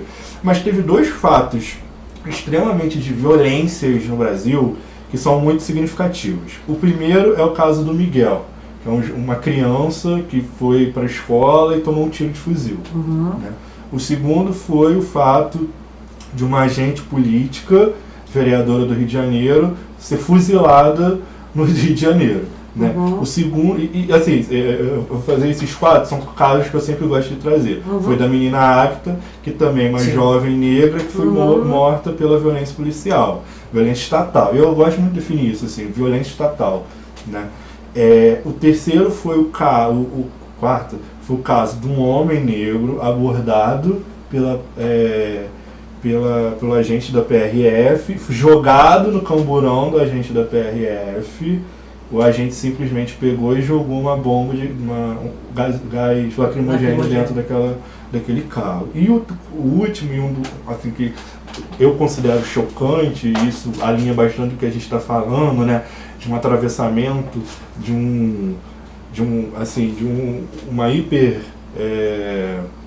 hiperviolência, né, que o Estado faz com a pessoa, é de um agente militar, ele dá simplesmente fuzilar uma família com 80 tiros, né, supostamente porque aquela família estava praticando e fugindo ali da abordagem policial. E foi comprovado que a família nem estava envolvida naquilo. E o mais curioso desse processo, como processo social, jurídico, etc., né, que virou um processo jurídico, judicial, é que os agentes militares, eles foram absolvidos pela justiça militar, né, e é julgado pela justiça militar porque eles estavam estavam trabalhando, né? Então, quando você trabalha enquanto agente do exército militar, enfim, você é julgado pela justiça militar, e eles foram absolvidos. E aí eu penso o seguinte, Andinho, cara, como fica a família dessas pessoas, mas sobretudo desse último caso que eu falei, que foi fuzilada por 80 tiros, mais de 80 tiros. Você procura... Como explica, né? Você procura o Poder Judiciário, né, por meio da Defensoria Pública, você tenta resgatar uma punição para essas pessoas que devem ser punidas, né? E o único meio de você buscar a punição, você simplesmente buscou aquela punição, mas o Estado, ele entende, não, vão absolver porque nada aconteceu. Que é basicamente isso, né? Não tem como identificar, não tem como saber. Cara, essa pessoa, ela passou por vários graus de violência. Primeiro, uma violência territorial, de guerra territorial ali de onde vive, né? Uma violência política, porque quando a gente fala de direito, a gente fala de política. Não tem como falar de direito sem falar de política. Não tem como falar de saúde sem falar de política. Exatamente. Entendeu? A gente... um processo de violência territorial, um processo de violência política, um processo de violência social, né? Aquela pessoa teve o acesso negado à justiça, né? Então a gente está falando de vários métodos de violência aqui, que como fica a estrutura mental, psicológica dessa família violentada pelo Estado. Exatamente. Dessa família negra violentada pelo Estado. Exatamente. Entendeu? A psicologia, Nathan, só para complementar, a psicologia ela tem uma visão muito ampla nesses dois sentidos, né? A família que é afetada por algo acontecido enquanto vítima, e a família também que é afetada pelo fato do agressor que fez aquela situação. Porque é igual eu te falo, a gente precisa tanto falar sobre o quanto essas questões impactam a saúde mental das pessoas, no contexto geral e também no contexto do nosso tema hoje, porque a gente precisa entender que o ser humano ele não funciona somente com aquilo que precisa funcionar em questões de lei, em questões de direito de ir e vir. Isso é uma situação que precisa ser seguida, é uma regra a ser seguida e ser cumprida. Só que dentro desse cumprimento dessas regras existem pessoas. Existem seres humanos. Existem situações que às vezes a gente vai justificar em alguma questão da nossa vida que a gente vai abrir mão. Poxa, mas por que para uns o peso está sendo maior e para outros o peso é menor, sendo que a justiça ela tem que fazer o papel dela? Como você explica, né, assim, essa situação de como que a gente entende isso nessa gravidade? Por que ainda isso acontece? Como a gente explica? Cara, é você pegar a formação do Poder Judiciário. Você pega a formação do Poder Judiciário, você pega a formação do Poder Legislativo e a formação do Poder Executivo, né? E as suas várias instituições. Nesse caso, vamos focar no Poder Judiciário aqui, né? Então você tem o Poder Judiciário, juiz. Você tem, que não é poder judiciário, mas é uma instituição jurídica, que é o Ministério Público. Né? Então você já tem dois pesos aqui contra uma pessoa, contra o réu, geralmente. Né? Quem são esses julgadores? Né? O Brasil tem um pouco mais de 17 mil juízes. São poucos juízes para mais de 1 milhão de processos, salvo engano. Dentre esses 17 mil juízes, apenas 1% são de pessoas negras, entre juízes estaduais e juízes federais. Um pouco mais de 10% de pessoas negras. Entre o Ministério Público, os membros do Ministério Público, que é o órgão de acusação, é aquele que acusa. Se eu cometo um crime, quem vai me acusar é o Ministério Público, quem vai me julgar é o juiz, e quem vai me defender ou é a Defensoria Pública ou é o advogado. E aí eu já vou até entrar naquele que você pediu para falar um pouquinho. Dentro de toda essa formação, quem está me julgando e quem está me acusando, enquanto um indivíduo negro marginalizado de um processo periférico, de vivência periférica, são pessoas estruturalmente brancas, homens, isso é muito importante dizer, homens, geralmente de família rica ou conceituada materialmente. Onde a gente completa a situação da consciência de classe, né? Da consciência de classe. Então, assim, você é um jovem negro, cometeu crime, então você merece a punição de fato. Mas, beleza, cometeu crime, claro, dentro do aspecto que a gente entende de justiça, tem a sua punição. Mas que punição é essa? Que juiz é esse que está julgando? Que perfil é esse que está julgando? Então, a pessoa entra na sala de audiência, ela já tem 3 pessoas, 3, né, que tem o auxiliar, né? 3 pessoas brancas, de conceitualmente, materialmente ricas, né, julgando aquele indivíduo que a vida toda foi tido como uma pessoa inferior. Né? E aí, cara, por que a gente confunde uma sombrinha, um guarda-chuva com um fuzil? Em que momento a gente acha que o indivíduo de favela ele anda só com fuzil? Assim? Que constituição é essa? Você tem, por exemplo, Rocinha, você tem, sei lá, 1 milhão, 500 mil moradores. Cara, os 500 mil andam com um fuzil? Exatamente. E a justificativa do plano maior, né, deles falam assim, mas a maioria... Maioria... Cara, assim. Mas aonde essa maioria está sendo quantificada ali? Aonde que está essa maioria? Porque isso talvez é uma justificativa para você continuar fazendo aquilo que está errado. Exatamente. Eu vejo muitas pessoas hoje usando brechas, né? Você como advogado, você sabe disso. Às vezes as pessoas acabam usando brechas para facilitar o que não está correto, o que não está... até porque, né, certo e errado, dentro dessa complexidade, a gente tem que entender o que é necessário para uns e o que é necessário para outros. A gente fala muito sobre isso. Só que o que me prende enquanto pessoa, enquanto profissional, é aonde que essas justificativas são elaboradas. Se é somente para justificar para a população que é normal isso acontecer, ou para que a população não precise procurar, de fato, as estatísticas e a informação e o conhecimento, para que elas não tenham trabalho de ver que essas pessoas estão mentindo para elas. O quanto essas matérias são tendenciosas, o quanto que hoje, né? Hoje, para você ter uma ideia, Nathan, o número de pessoas que compram cursos de desenvolvimento pessoal, de coach é muito maior do que uma pessoa entrar em trabalho terapêutico. Isso dentro da minha área. Sim. Você vê o quanto que a sociedade ela quer uma resposta rápida, o quanto o ser humano quer uma solução rápida para um problema que é muito complexo. Igual eu falei para você, a questão da saúde mental do jovem negro hoje, ela é constituída desde da sua visão de mundo e para a participação desse mundo que ele está incluído. Então, ou seja, se eu não cuido do básico, como que eu vou lidar com o complexo?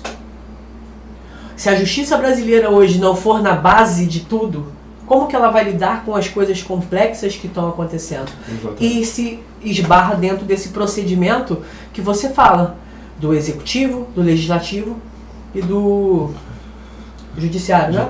Então, Porque é ali que a base precisa ser movimentada. E esses movimentos precisam precisam questionar.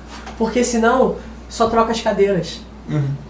Aí a gente volta lá naquele regimento do Brasil enquanto desenvolvimento de que só troca a cadeira. A família de um tá ali, daqui a pouco vai a família de outro e a família de outro. Só que todo mundo segue uma ideologia. Todo mundo acredita que o jovem negro marginalizado é a maioria. E não é a maioria. Se tornou a maioria porque foi colocado isso lá. Exatamente. A falta de acesso à educação, a falta de acesso à estrutura, à cultura, acaba providenciando para essa juventude negra buscar aquilo que tem para elas. Aí a gente volta lá naquele começo, quando você falou de que depois da liberdade, o que vocês vão fazer? O que vocês fizeram? Né? O que tem hoje de acesso para o jovem negro periférico de uma comunidade, a porta primária para ele é o crime. É a base, né? Assim, é isso, é sendo bem simples, é o crime. É o crime. Entendeu? O crime é usado... É o crime, é o narcotráfico. Exatamente. É uma alternativa. Ou seja... Claro, assim, parece que a gente está relativizando. Claro, pelo amor de Deus, a gente não está relativizando Exatamente, nada. pô, mas é uma A gente tá colocando o dado principal. É uma condição, pô. Entendeu? E se eu tô vendo que naquele lugar, a porta de entrada pro trabalho, por reconhecimento e por não ter medo, se sentir seguro, é o crime. Você acha que as pessoas não vão fazer isso? Semana passada eu estava conversando com um colega, ele é professor, né, da Rede Municipal do Rio, e ele trabalha, ele dá aula em áreas periféricas, né? E ele falou, cara, assim, muitas crianças, adolescentes, eles colocam como alternativa principal de profissão a questão do crime. Porque ele vê que é lucrativo, é o que minha mãe, meu pai, meus avós fazem. Então eu vou me espelhar no que tem pra mim dentro de casa. É o que é a minha realidade, eu aprendi então, vendo aquilo ali. Quando a gente fala isso, a gente não tá relativizando, Sim. A gente não tá apontando e aqui colocando um debate entre jurídico, psicológico e moral. A gente tá apontando um debate simples. Hoje a alternativa a principal alternativa hoje para o jovem periférico, né, seja de grandes capitais, de interior e etc., é o crime. E a gente precisa combater isso. Como a gente combate isso? Com uma segurança pública, obviamente, no meu ver, tá? E aí não vou entrar, vou expor o meu ver, mas não vou entrar no debate, porque senão... o meu ver, uma segurança pública desmilitarizada, né, que não coloca a sua principal arma de ação, que é a arma. Que é o medo, né? É a opressão, né? Mesmo ali. A gente precisa debater dentro do aspecto jurídico, dentro do aspecto de acesso, em que são territórios que não têm acesso à educação, porque muitas escolas fecham, seja porque tem operação, seja, enfim, porque não tem contingente de gente, etc. São pessoas que não têm acesso à saúde, são pessoas que não têm acesso à assistencial básico. Né? E isso tudo que eu estou falando aqui, meu amigo, são direitos sociais básicos, Sim. direitos humanos básicos. Básicos mesmo. Né? Dentro do aspecto dentro do geral, que é o direito humano, e dentro do aspecto, dentro do direito humano, o direito social. Que para a juventude negra se torna um direito complexo. Exatamente. Né? É o básico. E a gente precisa criar políticas públicas, novamente, com foco no público, coletivas, humanizadas, que disponibilizam o acesso. Libertária, a gente precisa debater, né, onde a gente quer chegar, obviamente. E quando a gente fala assim, parece tudo muito genérico, muito subjetivo, porque é mesmo. Assim, o debate. Não tem como a gente contextualizar tanto uma coisa que. E é muito melhor. É muito melhor não, mas é mais ok a gente debater, fazer um debate mais amplo do campo subjetivo do que a gente apresentar uma entre parênteses, falsa solução simples. Exatamente. Por quê? Porque é muito simples eu chegar e falar assim, cometeu o crime mata. Cometeu o crime prende, cometeu o crime isola. Não é isso. Claro que não é isso. A gente precisa apresentar alternativas. Exato. São alternativas difíceis, alternativas que a gente está pensando dentro do contexto brasileiro há 200 anos. Né? mas a gente precisa discutir essas alternativas. E para a população, a gente precisa ter várias políticas públicas que já estão sendo aplicadas. Por exemplo, de acesso a que eu falei anteriormente, a cota, que é uma política pública, não é educacional, é uma política pública reparatória, de reinserção da comunidade negra dentro do aspecto, sobretudo educacional, que vai atingir ali o mercado de trabalho, etc. A gente tem, por exemplo, uma política pública muito criticada, porém foi uma das políticas públicas que mais deu certo em contexto brasileiro, que obviamente precisa de reestruturação, precisa de ampliação e precisa de vários segmentos para melhorar e não para retirar. Exatamente. Até porque esse vai ser o futuro, que é a política pública do Bolsa Família, que trouxe especialmente para a população negra, para mães negras solos, um mínimo de subsistência, que é o arroz, o feijão, o macarrão, a farinha, a carne e a salada, o frango e a salada. É o mínimo de subsistência, né? E eu falo que a gente não deve discutir o Bolsa Família como sendo, né, uma política para acabar, mas uma política para ampliar, porque o futuro da humanidade é a distribuição de renda, é o mínimo de renda para todo mundo, isso está dado como certo, não é o Natanael falando, está dado como certo. E é uma ferramenta, Natan, e é uma ferramenta que, como qualquer outra ferramenta de atribuição para a sociedade, elas precisam ser revisadas e ajustadas da melhor forma possível. Melhoradas, mas sobretudo ampliadas. Ampliadas, precisa ampliar exatamente. A distribuição. Todo mundo precisa ter uma renda, a verdade é essa. Porque senão cai no senso comum, Natan, que Bolsa Família o pessoal só pega Bolsa Família para comprar cerveja, para comprar... assim, cara, até nisso eu acho que a pessoa tem direito de se sentir digna de fazer o que todo mundo faz. Mas eu não vou entrar nesse papo. Exatamente. Porque assim, senão eles vão muito falar... rápido. Por que a pessoa que recebe Bolsa Família não pode comprar carne? Exatamente. Não pode comprar picanha. Cara, é obrigatório comprar. Mas enfim, não vamos, senão a gente vai... Porque a classe que determina o que você pode fazer ou não sempre vai ser a classe elitizada, que você acha que você faz parte porque seu amigo é elite. E você está achando que você ser amigo da elite, você é elite também. Não é, tá? Eu vou sempre te falar sobre isso. Não é porque... Pois eu tô falando no ponto principal agora. Por que a pessoa não pode, mas enfim. Não é porque não é porque seu amigo tem uma Ferrari que você vai ter também. Ou o desejo de ter uma Ferrari igual a do seu amigo te torna maior do que a classe que você segue, a classe que você serve, que você tem que colocar isso na sua prática.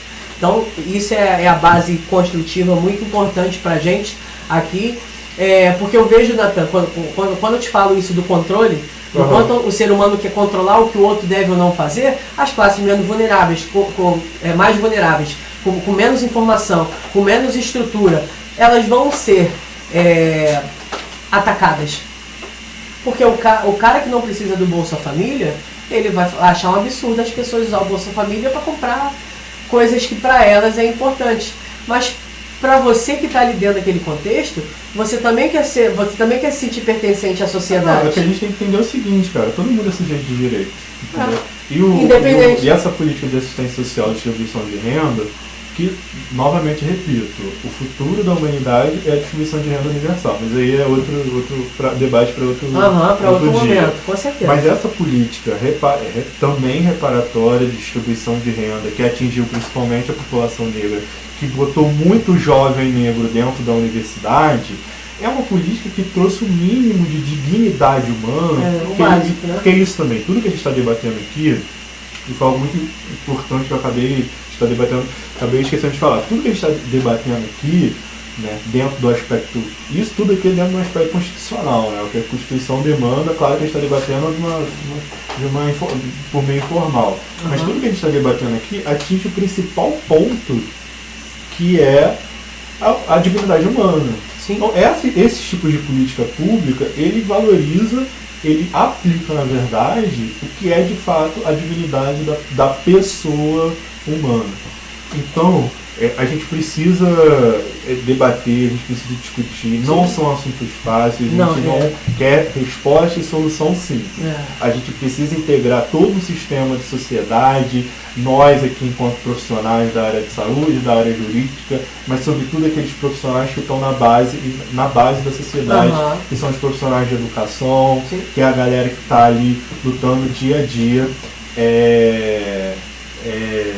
dentro do contexto brasileiro. Então a gente precisa abarcar todo mundo e discutir, e é por isso que é extremamente importante o que você está fazendo aqui, entendeu? Trazendo profissionais de diferentes áreas, jurídico, nutricionista, né, educação física, enfim, professor, etc., para debater. Por quê? Tem gente boa e muita gente boa que discute e debate esse Brasil e que apresenta soluções muito boas para o Brasil. E eu vou te falar a verdade, e é igual eu falei pro Gilberto na primeira vez que eu estive aqui. Falei, Gilberto, Mendes tem muito profissional bom. Muito. Mas tem muito profissional bom que acha que não pode falar, que não pode se comunicar e entregar aquilo que ele tem. Ou não se sente confortável. Porque ele não se sente pertencente de uma classe onde hoje a gente tem a base da rede social hoje, elas são linkadas no topo por pessoas influenciadoras. E a pessoa que não tem essa visualização dentro do contexto social acha que não tem influência sobre aquilo que ela pode falar. Então, assim, sabe por que muitos influenciadores estão entrando na internet e está mudando a vida de muita gente para pior, Natan? É porque quem tá bom, tá vendo, não tá se incomodando de mudar aquele cenário. É o que a gente falou, né? Mas é uma solução simples. Então, assim, é a gente falar sobre o que a gente sabe falar, o que a gente pode entregar.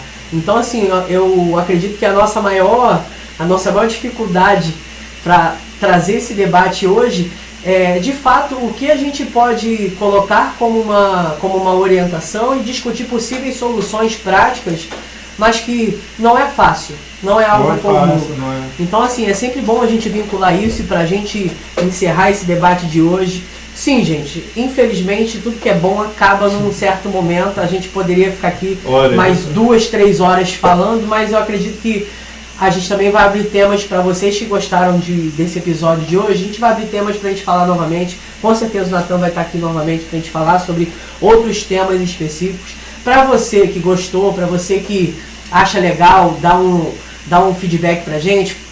Até sugerir temas, né, para a gente falar sobre como que vai ser tudo isso. Eu acredito que vai ser muito importante. Desde já eu quero agradecer a todo mundo que está participando com a gente. Teve pessoas aqui, Natan, no YouTube, tá? A Fernanda Barbosa, o Vitor, a Beatriz também falou, a Daniele também falou aqui com a gente.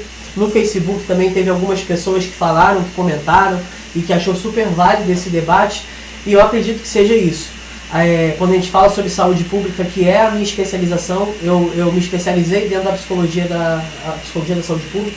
Então, assim, a gente tem que levar essas informações, a gente tem que levar para a população aquilo que elas podem pegar amanhã e colocar em prática. E é o que a gente trouxe hoje, que elas podem começar a refletir e a partir de amanhã mudar até o pensamento de pertencentes, de quem elas acham que pode pertencer a esse ideal da sociedade, e também se sentir pertencida para uma sociedade que pode sim acolher, que pode sim entender a vulnerabilidade, seja econômica, seja cultural, enfim, e que você tem movimentos e projetos e situações hoje que vão acolher a sua demanda. Você não precisa ficar mais dentro de casa com medo de ser quem você é. E se te falta algum apoio profissional, você tem hoje profissionais que vão te acolher, você tem profissionais que vão fazer todo o processo de orientação científica e prática que talvez você não tenha, e não é obrigação sua ter, por isso que existem profissionais. Eu gosto muito de bater nessa tecla. Se todo mundo soubesse o que tinha que fazer na parte de direito, na parte emocional, para que a gente existe? Exato. E é isso, só pra gente concluir, né? Quero fazer uma brevíssima conclusão aqui. Primeiramente, agradecer a você, agradecer ao Capoeira Gilberto pela essa oportunidade.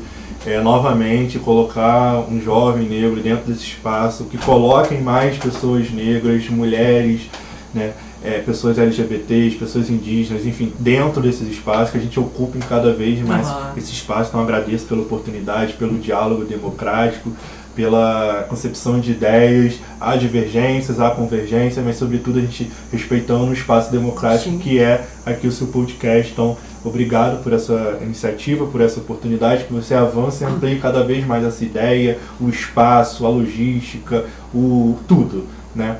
Te desejo o melhor sempre. E dizer, galera, que debater Brasil, né? Debater respostas simples, mas na verdade é debater um amplo de interrogações, de questões subjetivas, questões objetivas, mas que a gente precisa debater e atravessar temas e recortes raciais, sociais, né, de gênero e tudo mais. Então, muito obrigado. Podem me procurar, estou sempre aberto ao debate, podem ir lá na OAB, que é a Ordem dos Advogados do Brasil, procurar a Comissão de Direitos Humanos, aquele que atravessa um momento difícil, de hipervulnerabilidade, tem meios e caminhos que vocês podem buscar lá conosco, orientações jurídicas, busquem também a Defensoria Pública, que é um órgão institucional de defesa da população vulnerável. Então, galera, muito obrigado ao debate, agradeço a todos aqueles que comentaram, um abraço, um beijo especial, um eu te amo para minha namorada, que você acabou de ler, que é a Fernanda Barbosa, e a todos os companheiros. É isso, galera. Muito obrigado. E vamos debater mais ainda. Com toda certeza. E é muito bom a gente ter pessoas que vão agregar na nossa vida. A gente sozinho pode chegar em qualquer lugar na nossa vida, mas quando a gente chega com outras pessoas, a gente tem com quem comemorar essas nossas conquistas, essas nossas vitórias. Então é sempre importante a gente entender o quanto que a informação orientada ela é feita a partir de pessoas que querem contribuir para uma sociedade melhor.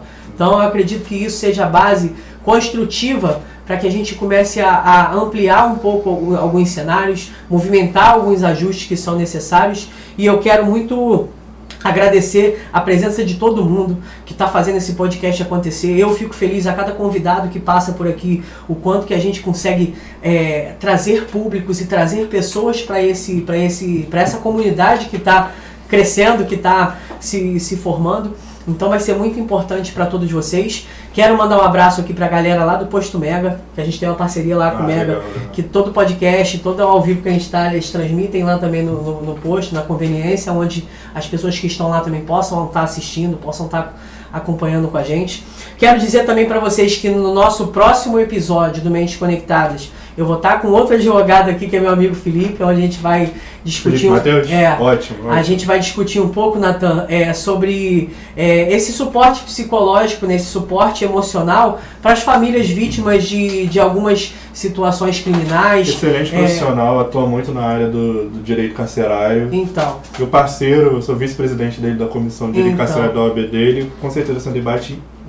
Assim, muito bom. E ele vai estar aqui para a gente falar um pouco sobre essa questão penal. A gente vai buscar mais o fundamento penal, onde a gente vai trazer um pouco mais dessa vinculação para onde o suporte emocional faz para acolher a família, para acolher aquela pessoa que está passando pela questão do acusado ou da vítima, enfim. O quanto que isso possa contribuir também para as pessoas nesse cunho, porque talvez você não passe por isso, mas você tenha alguém que você conheça que esteja passando, ou que alguém que já passou por isso. Então é sempre bom a gente divulgar e transformar vidas a partir de ideias que começam no nosso papelzinho, no nosso bloco de notas. E então é sempre bom a gente falar que na nossa próxima segunda o Felipe vai estar aqui pra gente falar sobre essa parte, então vai ser muito importante pra gente, tá bom?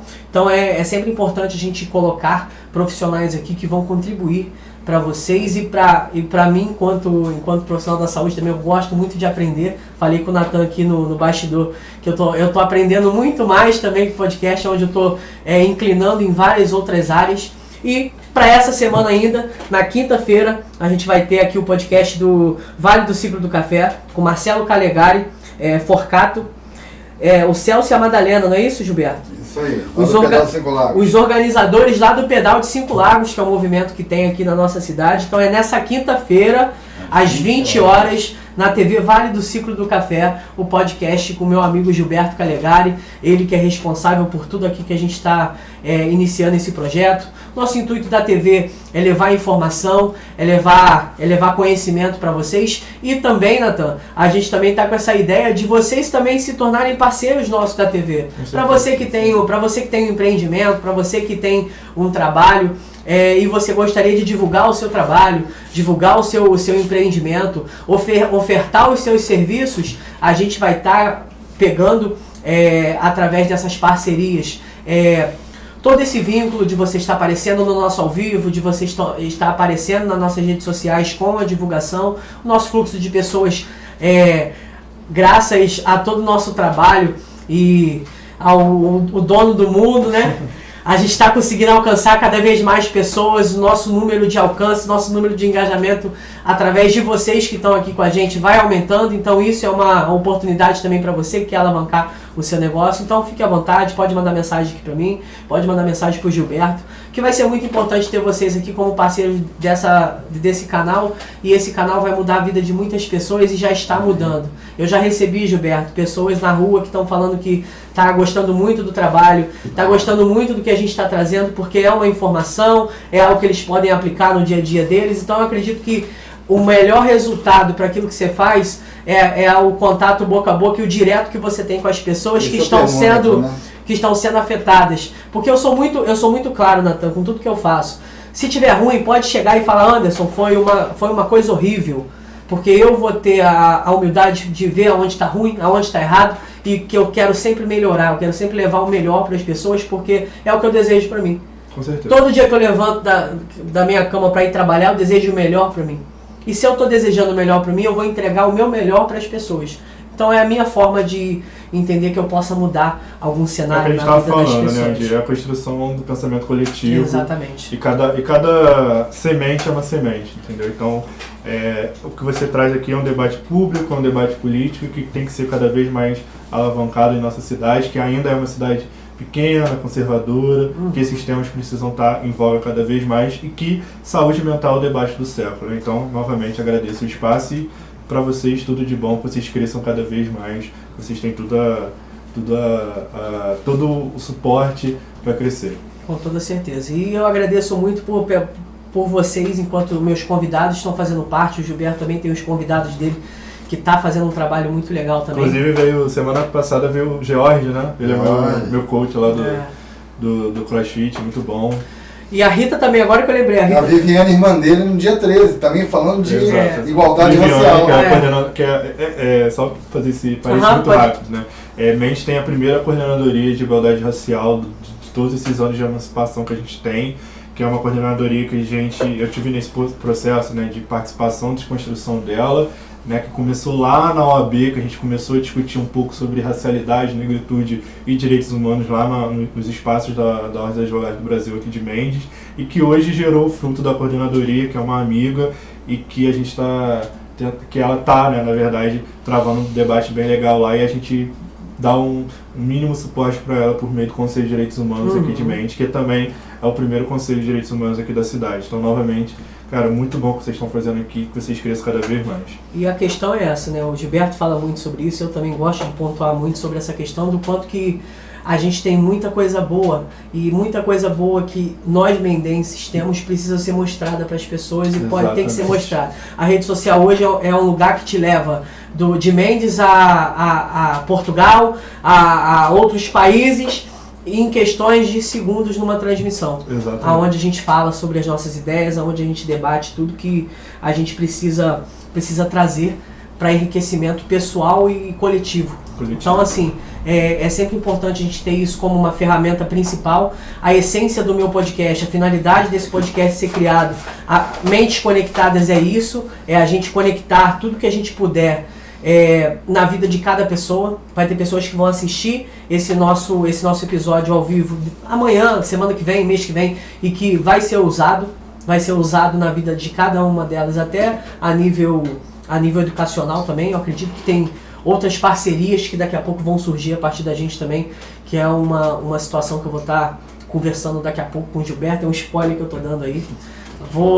A gente está numa crescente aí, onde a gente quer vincular também alguns temas universitários aí, onde os próprios universitários lá, com a parceria, eles vão usar alguns temas, usar algumas situações do nosso trabalho que vem sendo feito aqui como ferramenta de trabalho, como ferramenta de aulas. Então, nada interfere, nada impede do que tudo que a gente falou aqui hoje seja passado também para quem está formando pessoas, formando novos profissionais. Então vai ser muito importante esse diálogo e, novamente, agradeço a sua presença, agradeço a presença do Gilberto de estar fazendo isso aqui tudo acontecer. E até a próxima segunda-feira. Estarei aqui para falar bastante com vocês novamente, com outro convidado, e a gente começa a cada vez mais subir um degrauzinho, subir outro degrau.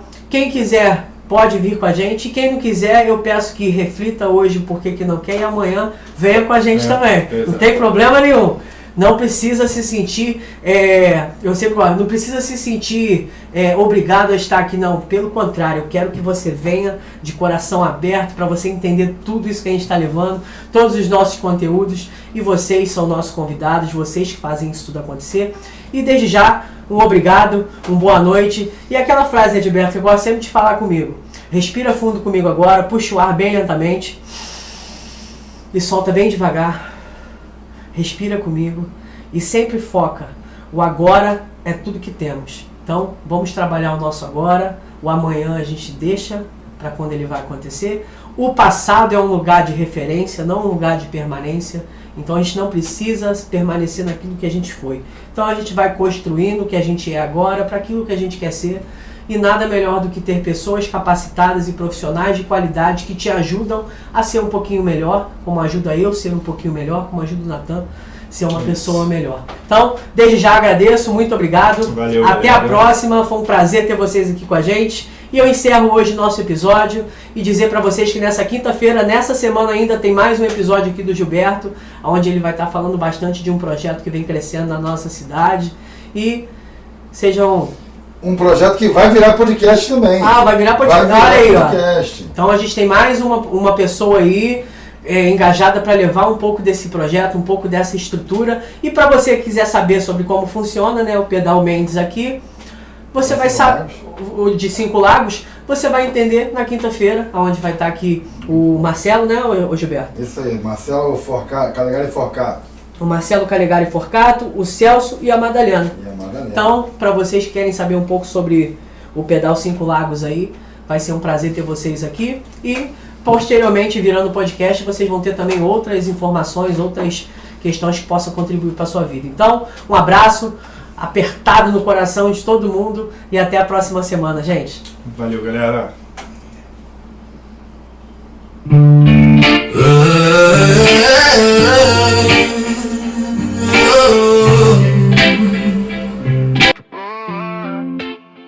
No silêncio da mente, um eco profundo.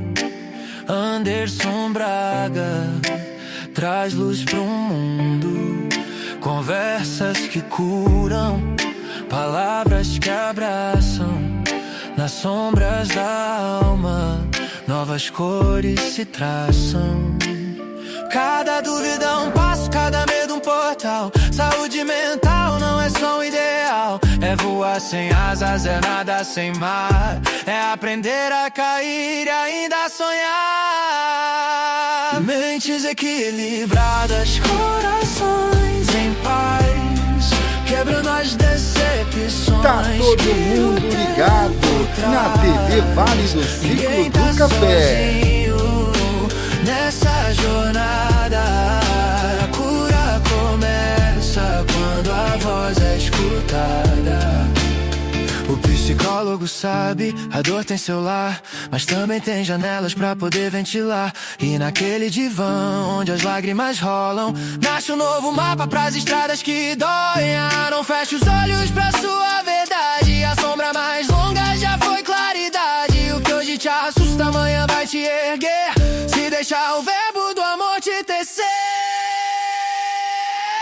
Mentes equilibradas, corações em paz, quebrando as decepções que o tempo traz. Ninguém tá sozinho nessa jornada. A cura começa quando a voz é escutada. Mentes equilibradas, corações em paz. Nem sempre a tempestade é o fim demais. Cada grito calado, cada dor